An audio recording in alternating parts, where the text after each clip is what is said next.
Welcome back, everybody, to the Wisemen Say podcast, powered by Yama Media. Ty Fisher alongside Jerald Lucas. Nick from Glass House Soccer, covering the Chicago Fire. How are you, man? Hey, I'm doing real well. How are you guys doing? It's another day in paradise. It's not raining. Yeah, for sure. Columbus is paradise. Okay, I'll have to put that down in my notebook. All right. Oh, yeah, for sure. Obviously, Chicago Fire, Columbus Crew play tomorrow, or Saturday, I should say. I'm losing track of days. Saturday, 7:30 kick. Last time the two teams met, I think it was Columbus that came out victorious 3-0. 4-0. Whoopsie. Yep, my bad. See, this is why he's block that out of my mind. I don't even remember. Sounds right though. Oh yeah. So Nick, obviously the last league match Chicago had was against supportership winners FC Cincinnati. Just kind of what went wrong. You guys started off good, gave up a goal, and then got a PK headed towards halftime. Just kind of what went wrong against FC Cincinnati, and what could you have done to pull out a win? So there's a lot to choose from as to what went wrong with the Chicago Fire in that match. The obvious one is center back Rafael Chihos gets pulled out wide, plays a pass back to the middle, goes right to Bupenza for Cincinnati at the top of the 18, and he just does what strikers do, picks a corner, rifles it past the keeper. So that was like the one obvious mistake, but I think there was three kind of big thematic mistakes. I don't think they put their best 11, and they changed their starting lineup a little bit. They went with three center backs instead of their typical four-man back line. So that was a little different look that probably didn't suit the Fire for the second game of the season to change things. Their offensive strategy really was maybe Brian Gutierrez can do something like he did against Philadelphia and then just launch balls to Hugo Kuipers up front. There was really no plan to get mismatches, overload a side. Do we attack a particular defender? Do we want to build in possession? It was just Gutierrez do something and Shaqiri lob the ball forward to Kuipers and maybe he gets on the end of it. So not much strategy there. And then in the second goal, came off of a corner kick. You know, I expect Miles Robinson to get on the end of some of these corner kicks. He's a big dude. But on that one, he like jumped and then still kind of flicked it in with his foot. So the Chicago Fire set piece defending really needs to improve. So leading up to Kuipers, how do you think Shaqiri and Kuipers is going to mesh together to possibly be one of the best duos in MLS this year? That's certainly why they brought him over here. Everyone knows Shaqiri, at least in theory, is supposed to be a very, very good passer of the ball, and we've seen him do that in spurts throughout his time in Chicago. But, man, I really hope they can become that duo. When you're paying both of those guys that much money, they need to start producing goals. Head coach Frank Klopas and a lot of the fans will agree they just need time. They need to get that time in the training pitch. They need to get that game time together to really sync up a little bit. I'm not so certain that is going to be all they need. I think Shaqiri needs to be coached up a little bit more. And I think the offense needs to be coached up a little bit more in order to come up with better ways to get Kuipers the ball. Like I said, in that Cincinnati game, they were just lobbing long balls. Shaqiri is not known for being much of a runner, covering a lot of ground, especially in his Chicago days. He needs to play better passes to Kuipers. He turned a lot of possession into 50-50 balls. And when Matt Miazga is man-marking Kuipers all around the pitch, he's not going to get a lot of those. And, you know, I don't know how healthy your back line is looking at this point, but if Camacho is that big body that I remember, and if he's on top of Kuipers, it's going to be another long day for the Fire offense. So leading into, like Kuipers, with signing Acosta and Kuipers, what do you think the expectations from a fan's perspective is the expectations for the team in whole? Yeah, I would say that the fan expectations actually line up with the players' expectations, the organization's expectations this season, and that's make the playoffs. That has been the goal since Joe Mansueto took over as the sole owner back in 2019. And there have been a lot of excuses over the last several years. Well, we didn't have a good coach. We didn't have a good lineup. COVID hit, all these different things that fans and the organization have kind of said we know they're excuses. But this year, there should be no excuses. They've invested into the players. They have Frank Klopas as their head coach. Now, I don't think he's a very good tactician, but they gave him the reins. They turned it over to him permanently after they got rid of Ezra Hendrickson. So from an organization standpoint, and a lot of fans really do like Frank as a coach. So there are no more excuses this season for the Fire to not make the playoffs. That is the long-term expectation here of this club, fans and the club itself. For me, just in the short term, what do the Fire do best? I want to see, are they going to actually hold their defensive shape and not give up another 2 goals? Are they going to actually put together some sort of offensive movements and patterns and link up and connect with Kuipers in meaningful ways? If depending on how much you guys like XG, the Fire are pretty low in the standings of that, right? They're not creating quality opportunities, if any opportunity. So I just want to see them have an identity, find something that they do well, and then the playoffs should come at that point. Real quick before Ty's got his your next question, Ty. Yeah. You as far as like the expectations, if Chicago doesn't make the playoffs, is it a one and done year, especially with everything the front office has done this year? Is it a one and done for Frank Klopas? I hope so. I mean, as a person, Frank's a great guy, legend as a player, fellow Greek. Like, I've got all sorts of respect from him and from all those perspectives, but he just does not seem to have it as a head coach. And I'm hoping that the talk behind closed doors is, we couldn't get the guy, and we couldn't get the guy who's going to put him over the top for these big signings. So let's give Frank the year to see if maybe he can make something happen. Let's give him the year to see what we can do as far as building out the back end of the roster, getting that third DP over this summer. And then after this season's over, go get the guy who's going to be the coach to take him hopefully towards a trophy. But the front office all got extensions, sporting director, general manager, they all got extensions. They've signed these players to win within the next 2-3 years. So honestly, I was talking about excuses. The only excuse is if Frank Klopas doesn't know how to get it done. Looking ahead to the match this weekend, Columbus-Chicago. Obviously, Columbus is coming off of a midweek match, CONCACAF Champions Cup against Houston last night. Heavily rotated squad for Wilfred Nancy's side. Chicago had a week break from against Cincinnati to now Columbus. Just what are you looking for Chicago to do to kind of catch us or Columbus off guard, given the fact that we're going to have tired legs? Sure. So there's a couple things that the Fire could do, right? They could sit back, bunker, play very defensively, play very pragmatically, and then look to hit Kuipers on the counterattack. I kind of see that being the way the team goes this weekend in Columbus. I don't think they're going to take too many risks because they're already starting to feel the pinch of a tough opening schedule. You were at Philadelphia, you're home against Cincinnati, now you're away to the Crew. Not a way anybody wants to start the season, especially only 1 point so far. So I think they're going to play very defensively and be happy with the point on the road.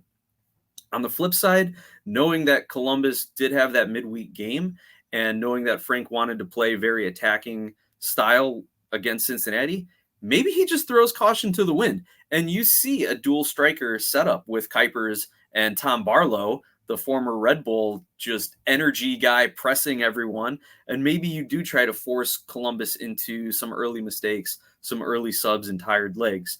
But I think if it were me, and what I think they'll end up doing is playing more defensively, playing more pragmatically. One thing I would say is if you see the Chicago Fire just launching long balls, I think the Crew are going to be in pretty good shape. You talked about, or we had a discussion about, Shaqiri and Kuipers being the best duo. It seems when I was watching this Cincinnati match, it seemed like Kuipers had to drop back so deep in order to collect the ball because Shaqiri is more out on the wing somewhere, left or right. How does that get fixed? I mean, if I knew, I wouldn't be doing podcasts, right? I'd probably be sitting somewhere else. I think you're right, because where the Fire have a little bit of a difficulty is you have Xherdan Shaqiri, who I think he would rather play more centrally, but you've also got Brian Gutierrez, who is, I think, more of a true number 10 than Xherdan Shaqiri. So neither Frank Klopas or Ezra Hendrickson before him have really figured out how to utilize the two of those guys together on the pitch. We do see Shaqiri drifting out to the wing a little bit more and playing those long balls up to Kuipers, but what I would like to see is having just a little bit more possession. You don't want to slow things down too much when you have a striker with the skill of Kuipers who needs to get service, who can make those slashing runs as well. You don't want to slow things down too much, but if you can get that extra little pass to open up a lane to play a through ball instead of, say, a long high cross over the top, I think that's one way to kind of fix things in the immediate future. I would also like to see Chris Mueller get a lot more time. I think he's a much better player one-on-one than, say, Marin Haile Selassie or Fabian Herbers. And if he can take his defender out on the wing one-on-one, he'll play some good service in the Kuipers. Flip it over to Columbus. What does Chicago have to do to stop Cucho? Has anyone figured that out yet? Has anyone in the league figured out how to stop Cucho? I mean, Cucho does have, against Chicago, that he scored the most goals out of any team in MLS with 7. I thought that was Atlanta. No, Atlanta. Yeah, so Chicago's been 5, my bad. I was about to say that. He said that against Atlanta. Yeah, so between Atlanta and Chicago, he's got 12 goals between those two teams. Oh, most out of any team. So I never like to start guys against the Fire on my fantasy team, but I might have to go back to Cucho for this weekend. If the Chicago Fire can really have their defensive midfielders play solid, I think that is going to be the way to stop him. If you have Kellen Acosta, if you have Mauricio Pineda playing as your defensive midfielders and shutting down the pass before it gets to Cucho, I think it's the only way you can defend him. And then hopefully we have Tobias Salquist back. Rafael Chihos shakes off a bad performance last week, and those guys can then pick him up in the box. That is what I would like to see. Now, we have seen in the last 2 weeks, the coaching staff have put Mauricio Pineda as a center back because they'd rather have Gaston Jimenez playing D-mid. I'm not as high on Gaston Jimenez as a lot of other people are, and I think Pineda is best served as a D-mid when the full center backs are healthy. So I think that's the way to do it. Lock him down, lock the playmakers down, and that way he doesn't get the ball. I mean, we did see in the MLS Cup final, Kellen Acosta get sort of become a non-factor, against Columbus with, Aiden and Darlington. So how does Kellen have to do, or I should say, what does Kellen have to, what I want to say? Yeah. Is he going to have change his team? Yeah. Yeah, get better at knowing that he just saw the team back in December. Well, I really hope he can bring some of that experience to the Fire training this week and kind of say, hey, this is what to expect when you have players as skilled and as experienced as Nagbe, as Morris. Because we were talking about it on my show this week with my guest. Like, he loves Aiden Morris, just everything about him, the way he moves the ball, the way he plays defensively. So the Fire are going to have to play quicker when they do have possession. But to slow them down on defense, I think Acosta's really going to have to take charge of that midfield and just be the communicator, call out the runs, have potentially our outside backs pinch in a little bit and keep the crew out on the wings or, back in your own half of the field with possession. I'm a little worried if Mo Farsi's coming back, because to see him running up and down the wings would definitely give me a little worry as the defensive coach. Is he going to be in? He played against Houston. So he did get subbed out, I believe, the second half. In the 60th minute. Yeah, so about midway through the second half. So it looks like he is healthy. So that worries me. Yeah. that's a problem. How has Acosta been so far these first 2 games for you guys? Seen a lot of good out of him. Absolutely. He's doing the right things on the pitch. He is saying all the right things in the pressers, and the fans love him. There's no doubt about that. He's definitely endeared himself to the fans already. It was kind of cool to see. he and some of the Fire players went to the Chicago Bulls game and they all swapped jerseys, Acosta's wearing 23. And he even said, I have a Bulls jersey with my name on it, number 23. That's big responsibility for me to play well in the city now. So he embraces it, and he is looking to make an impact. But as any new player, you're not going to want to come in and immediately take over the locker room, right? Yeah. Chihos was our captain last season. He handed the armband off to Shaqiri for this season. So Kellen is still kind of feeling out where his leadership role is in the locker room as well as on the pitch. But we've been missing that kind of defensive midfielder. We've had guys who can kind of be the bruiser, like in Federico Navarro. Gaston Jimenez has been known to play some good passes forward, but now we have a guy who can actually control the game from the midfield and kind of set up the offense going forward. I kind of want to get your opinion on that. You said Chihos was the captain and handed the armband off to Shaqiri. Obviously, in Miami, DeAndre Yedlin was the captain, and obviously he hands off the armband to Messi. With big name players like Messi and Shaqiri and Busquets and Alba, coming in, and you already have a club captain, but they hand the armband off to this big name player. Me personally, I think that's just I don't like it, but that's just me. So when you see Chihos handing the armband off to Shaqiri, or when Yedlin hands the armband off to Miami, in your opinion, what does that say about the league or that team in general? Yeah, I'm with you. I don't like just giving the armband to someone because they're a name. I think that armband's got to be earned. Now, if everyone in the locker room, depending on the culture that has been built, if the players vote on it and say, yeah, we want Messi to be the captain the first chance he can get, okay, fine. I'll allow that, I guess, because the players had voted on it. But yeah, just because you've been accomplished everywhere else, I don't think that is enough to get the armband. Now, in this particular instance, I was hoping that with Chihos giving the armband to Shaqiri, he would feel the weight of that armband and really pick his game up and really be more of a leader on the pitch, in the press room, and up his play as well. But as people have been pointing out, if you're the captain, if you're the biggest, the second highest salary in the league right now, you can't be subbed out. You can't be having your coach take you out of the game because your offense is faltering. So there are high expectations for Shaqiri. I was hoping the armband would make him feel that a little bit more, but it's just not working out. I would love to see one of our local guys. I'd love to see Gutierrez get that captain armband. I'd love to see Mauricio Pineda get that captain armband. Even Chris Brady as the goalkeeper. I think that would be great to see, because those guys have, as young as they are, 20 years old, have stepped up and I think are about as good as anyone else in the league at their positions. And if for them to be given that armband would give them the confidence, I think, to even play better. So about the captain's armband, do you think that there might be a change mid-season depending on the atmosphere in the locker room? There's potential for that. There's rumors out there that Klopas does not know how to manage a locker room throughout the full season, and that he may lose the squad from a morale perspective at some point. And you even heard whispers last year that there was a division in the locker room between Kai Kamara and Xherdan Shaqiri. All I can say is I guess there's a reason that Kai's played on so many different teams, right?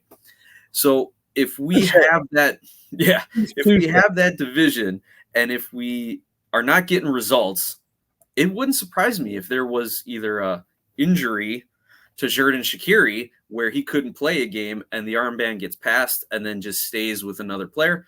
I could see that happening, but from what I kind of am gauging right now, I think it's his until he gives it up. Last conversation point before we head into the latter stages of the segment. Goalkeeper battle. Patrick Schulte. I think you said Brady. I can't remember. Chris Brady. Yep, Chris Brady. Both young guys. Obviously, I saw the first half of the Cincinnati match. He's made quite a bit of saves. Even point blank ones. I think the one led to a corner kick with the foot. Yep. Right. Just the goalkeeping battle is going to be, I think, probably one of the most intriguing ones so far for the season. What has impressed you with Brady? Everything. And I know that's kind of a cop-out answer, but really everything has impressed me with Chris Brady. How poised he is, how ready he was after Gaga Slonina gets transferred to Chelsea. How ready that 18, 19-year-old was to come into a starting role in Major League Soccer and to fill those boots. And he has, been leaps and bounds as good, if not a better goalkeeper than Slonina was, especially doing it with less of an emphasis from the team on defense. So that's the first thing, his maturity, his readiness. I actually got to meet him at a meet and greet prior to the season. He was doing a little Q&A and everyone's like, oh, tell us your favorite food. Tell us this, tell us that. And he was all business. He was just like, spaghetti, favorite athlete's Tom Brady. Next question. Like he was all business, even in a social setting. So his mentality is very, very impressive. But those reflexes, man, you saw it. The kick save, the quick arm saves when he needs to, just the no fear he has when jumping out to punch a ball away on a low cross. Like he is fearless. And honestly, I don't see him sticking around Major League Soccer much longer. He is arguably better than Slonina was and could probably command a higher transfer fee, 10, 12 million if a team's willing to pay that for a starting goalkeeper. Nick, thank you so much for doing this. Now we head into our predictions. Ooh. Obviously, the two tails of two sides of the coin here. But what is your prediction for the match against Columbus? Sorry to all my fellow Chicago Fire fans here, but I do not see this going well. I mean, we've talked about how do you stop Cucho? How do you fix the Chicago offense? You don't do that in Columbus. You don't fix your game when you're at a team like the Crew. I think it's all black and yellow, 3-1 Crew. Oh, I like that. 3-1. There's actually a supporter group out in Chicago called 3-1 Crew. So, oh, is there really? Yeah, there actually is. Oh, that's fantastic. I get it now. The playoff of the area code for sure. Yeah. But yeah, I think you guys have a 2-goal advantage at least. Yeah. Now to end the segment, there's a little game we like to play. And we'll do ours when we record here in a bit. Right. It's called yellow card, red card. Okay. So basically what it is, it does not have to be soccer related at all. It can be, something from, my phone cracking or my screen cracking a little bit as a yellow card to the fact that I can't figure out how to get a light to get yellow to a red card. So yellow card is something that you don't like, but you tolerate. A red card is something you absolutely hate. You can't stand it. It is your demise. Okay. Well, again, this was not in the rundown, so you're putting me on the spot here. Yeah, but I'll tell you, I'll give a yellow card. I love it. I'll give a yellow card to my work today. I'm an insurance attorney. I'm a claims attorney, and one of the partners is like, "Hey, I need you to do a summary of these records." I'm like, "Yeah, sure, no problem. Get it done for you." I open up the file. It is almost 900 pages of medical records. Jesus Christ. Shoot, man. So I'm gonna say yellow card for dropping that much of an assignment on me on a Thursday afternoon. But you know what? I bill by the hour, so maybe it's not the worst thing. Yeah. Hey. I'm gonna go back to soccer related for the red card, and it's something that happened in the Cincy game. It's something I expect to happen this weekend with Columbus, and it's just the moaning and the whining of Lucho Acosta and Matt Miazga, and I fully expect Diego Rossi to continue that this weekend for you guys. I'm just sick of it, man. Like, play the game. They want to speed this thing up. They want to do more to protect the referees. Like, just dissent. Go. Get out of here. Red card, don't want to hear it, man. Acosta spent more time on the ground whining than he did actually taking touches in that Cincinnati game. And yeah, like I said, I think Rossi's an offender of that as well. Well, I mean, I can definitely agree with Acosta and Miazga. I mean, obviously, They got fined. yeah, the club got fined $10,000, and now there's a warning for the club and Pat Noonan. So I can definitely agree with that. Rossi does have a tendency to kind of. There you could see some of it in the Houston game last night. Yeah, that's fair enough. Yeah, he's so good. He doesn't need to do that. That's just my take. Yeah. Nick, where can the people find you at? So I am on social media at Glasshouse Soccer, and you can always tune into the podcast, the Feed the Fire podcast, wherever you get your shows. Nick, thank you so much. Enjoy your family function tonight, and hopefully you don't enjoy the game on Saturday. No, I'm kidding. Well, given the prediction, guys, it's not, I'm not getting too hyped up for it. Yeah. All right. Whenever you get a chance, come on out to lower.com. Let us know, and we'll be sure to, You know what's funny? My son goes, "Hey, it's my birthday this weekend. Can we go to the game?" I'm like, "Guys, son, it's in Columbus." He goes, "Yeah, and?" I was like, "All right, no, son, we're not driving to Columbus this weekend. Sorry, but we might have to get out there now. The seed has been planted." All righty. Nick, thank you so much for doing this with us. Hopefully you have a good rest of your day and good evening and a good weekend also. You guys do the same. Enjoy all the matches. Thank you. Thank you guys for tuning into the Wisemen Say podcast powered by Yamo Media. Ty Fisher alongside Jerald Lucas. Nick with Glasshouse Soccer. Jerald, my friend, as tradition goes, Wisemen Say. Only fools rush in. Peace out, everybody. Have a good weekend and go Crew.